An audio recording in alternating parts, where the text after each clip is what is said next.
দেখাবো গাইস। এখানে পেঁপে গাছ কিন্তু অনেক সুন্দর সুন্দর পেঁপে গাছ ছিল, একবারে শিল পড়ে পাতা তো অনেক খারাপ অবস্থা। পেঁপে তো আর একটাও নেই, যেমন শিল পড়লে তার কিছু থাকে না, সব গাছগুলো অনেক অনেক খারাপ অবস্থা। চলে এবার আমি কলা গাছগুলো দেখাই। গাইস সবাই জানেন আমাদের বাসার পাশে কিন্তু কলা গাছ আছে অনেকগুলো, ওইগুলো গাইস দেখতে পাচ্ছেন অনেক অনেক কিন্তু খারাপ অবস্থা।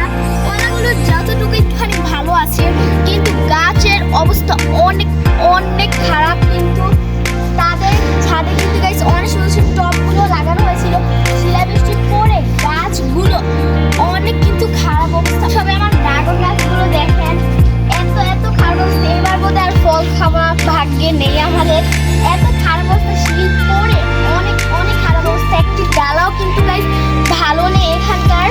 এখানে দেখেন আরো অনেক অনেক কিন্তু ড্রাগন গাছ আছে, কিন্তু এগুলো সব কিন্তু শীত পড়ে অনেক খারাপ অবস্থা। এই বড় ড্রাগন গাছটার জন্য বেশি কষ্ট হচ্ছে, কারণ এই গাছ এভাবে নষ্ট হয়ে যাবে এটা কল্পনাও করা যায়নি। কিন্তু আল্লাহ যা করে ভালোর জন্যই করে। আজকের মতন এই পর্যন্তই। Thanks for watching. আল্লাহ হাফেজ, বাই।